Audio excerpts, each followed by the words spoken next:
ہندوستان میں شیعت تصوف کے بھیس میں آئی۔ نزاری ہوں یا مستعلی، اسماعیلی ہوں یا دوسرے شیعی فرقے، یہ سارے تصوف کے بھیس میں ہندوستان میں آئے اور اپنا قدم جما لیے۔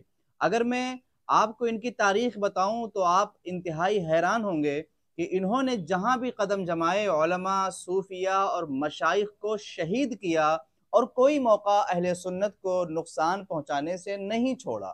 کیا آپ کو معلوم ہے حضرت مرزا مظہر جانے جانا رحمت اللہ علیہ کو شیعوں نے شہید کیا، وہ بھی دن دہاڑے گھر میں گھس کے مارا۔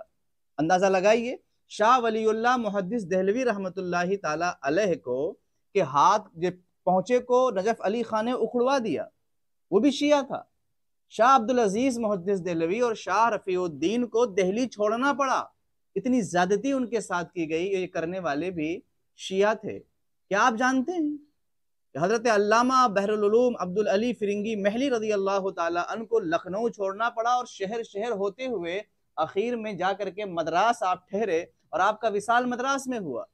ملا محمد حسن فرنگی محلی کو لکھنؤ کیوں چھوڑنا پڑا اور کن لوگوں نے مجبور کیا؟ شیعہ تھے۔ ہندوستان کے ایک عظیم شہنشاہ سلطان شہاب الدین غوری کو شیعوں نے شہید کیا۔ کیا آپ جانتے ہیں کہ اس قدر عظیم علماء اور صوفیاء اور مشائخ کو شہید کرنے والے بیشتر شیعہ حضرات تھے؟ انہوں نے جہاں بھی موقع پایا علماء کو اور بے دردی کے ساتھ شہید کیا۔ علامہ رمضان کو مندسور مدھیہ پردیش میں باقاعدہ گھیر کر کے مسجد کے اندر اور ان کے ساتھ کئی لوگوں کو شہید کیا گیا۔ آپ یہ بھی جانتے ہیں خلیفہ ناصر جو بغداد کا حاکم تھا، اس نے علامہ ابن جوزی رحمت اللہ تعالی علیہ کو شہر بدر کیا تھا۔ جی ہاں، وہ شیعہ تھا۔ اسلامی سلطنت خوارزم کو پر چنگیز خان کو دعوت دے کر کے حملہ کرنے کے لیے کہنے والا شخص کوئی اور نہیں تھا، وہ شیعہ تھا۔ انگریزوں سے فوج اور اسلحہ مانگ کر کے سلطان صلاح الدین ایوبی کو شکست دینے کی بات کرنے والا کوئی اور نہیں، وہ شیعہ تھا۔ حسن بن صبار اس کے فدائیوں نے علماء اور مشائخ کے ساتھ جو زیادتیاں کی ہیں وہ تاریخ کا حصہ بن گئی۔ عباسی خلافت کو ہمیشہ کے لیے ختم کرنے والا کوئی اور نہیں، شیعہ تھا۔ ابن القمی نے باقاعدہ ہلاکو کو بغداد پہ حملے کی دعوت دی اور بغداد کی اینٹ سے اینٹ بجا دی گئی۔ یہ سب کچھ ہو گیا تو اس کے بعد علماء اور مشائخ اور آخری خلیفہ کو دھوکے سے ہلاکو کے سپرد کر دیا اور اس نے ہلاک کر دیا۔ یہ سارے کام شیعوں نے کیے۔ یہی نہیں، آپ کو یہ جان کر بھی حیرت ہوگی کہ ایک عظیم صوفی حضرت علامہ محمد حمدانی عین القضاء حمدانی رضی اللہ تعالیٰ عنہ جو بڑے عظیم صوفی گزرے ہیں، اور قاضی ناصر الدین بیضاوی، ان کی قبر سے ان کے جسم کو نکال کر جلانے والے شیعہ تھے۔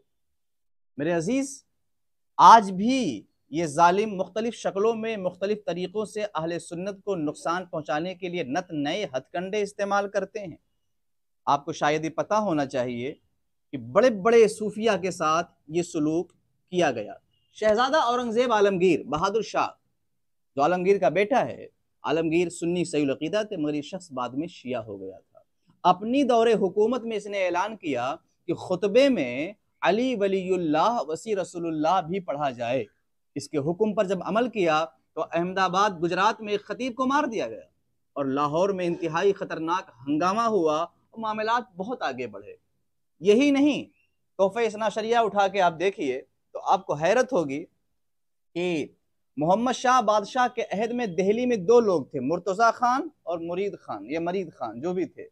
ان دونوں کا کام تھا اہل سنت کی جو بہترین اور مستند کتابیں ہیں، بالخصوص سیاہ ستہ وغیرہ، ان کو لکھنا، کتابت کرنا، اور اس کے بیچ بیچ میں من گھڑت عبارتیں اور اہل تشیع کو کی کیا کہتے ہیں سچائی پر جو کتابیں ہیں یا ان کی عبارتیں ہوں یا ان کی روایتیں ہوں اہل تشیع کی، وہ کتب اہل سنت کے اندر داخل کرنا یہ ان کا محبوب مشغلہ تھا۔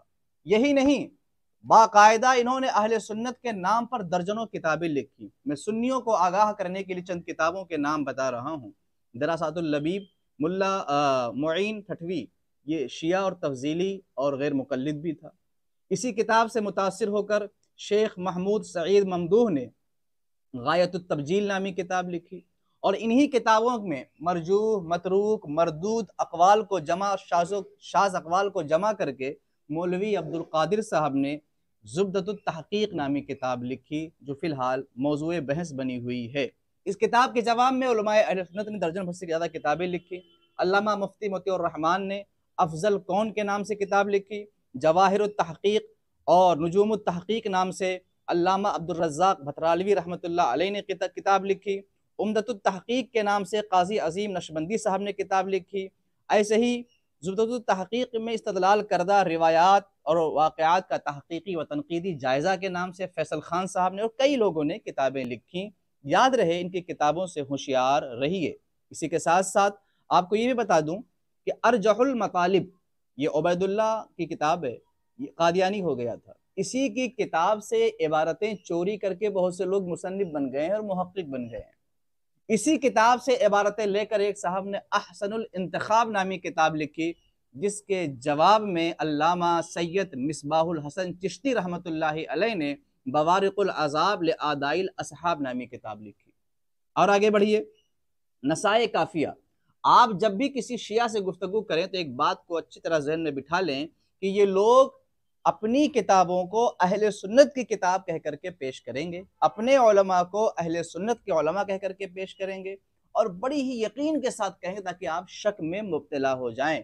محمد ابن عقیل کا حوالہ آپ کو بیشتر ملے گا، نسائے کافیہ اس نے لکھی تھی، اور یہ شخص سنی نہیں شیعہ تھا۔ ایسے ہی بابا خلیل داس بنارسی، یہ شخص شیعہ تھا مگر اہل سنت کے بھیس میں کام کر رہا تھا۔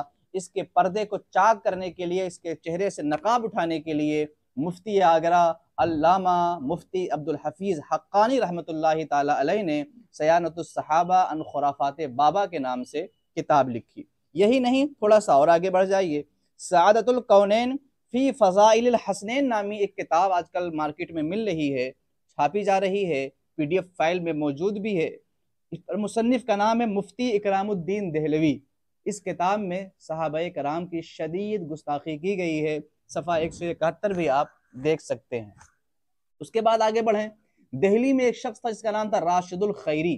یہ شخص شیعہ تھا مگر سنیوں کے بھیس میں کام کر رہا تھا۔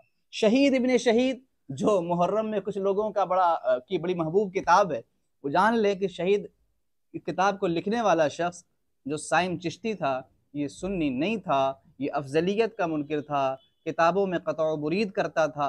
اس کا بہترین تعاقب علامہ محمد علی نقشبندی نے میزان الکتب کے اندر اور دشمنان امیر معاویہ کا علمی محاسبہ نامی کتاب میں کیا ہے۔ یہی نہیں، اور بھی کئی ایک کتابیں ہیں جو باقاعدہ اہل سنت کو نقصان پہنچانے کے لیے لکھی گئی ہیں۔ میں تمام سنی بھائیوں سے گزارش کروں گا کہ ہوشیار ہو جائیں۔ آپ کو معلوم ہونا چاہیے کہ آصف الدولہ، شجاع الدولہ اور صفدر جنگ کے زمانے میں اودھ میں شیعت کو پھیلایا گیا، اور اس زمانے میں سنی علماء اور مشائخ کی جائیدادیں ضبط کر لی گئی، اور جن لوگوں کو اپنی جائیداد واپس لینی تھی انہوں نے شیعہ مذہب اختیار کیا۔ بہت سے بڑے بڑے گھرانے، الہ آباد اور اس کے آس پاس کئی علاقوں کا نام ملتا ہے تاریخ میں کہ ان میں بڑے بڑے گھرانے کے لوگ شیعہ اس لیے ہو گئے کہ ان کو اپنی جاگیریں واپس لینی تھیں، اور اگر شیعہ نہیں ہوئے تو ان کی جاگیریں ضبط کر لی گئیں۔ بہت سے علماء اور مشائخ کو شہید کیا گیا۔ دہلی میں بھی یہی حال تھا، دکن میں بھی یہی حال تھا، اودھ اور بنگال میں بھی یہی حال تھا۔ ان تمام مقامات پر شیعت کو طاقت کے ذریعے سے، دولت کے ذریعے سے اور دوسرے ذریعے سے فروغ دیا گیا۔ ہمارے زمانے میں یعنی اس دور میں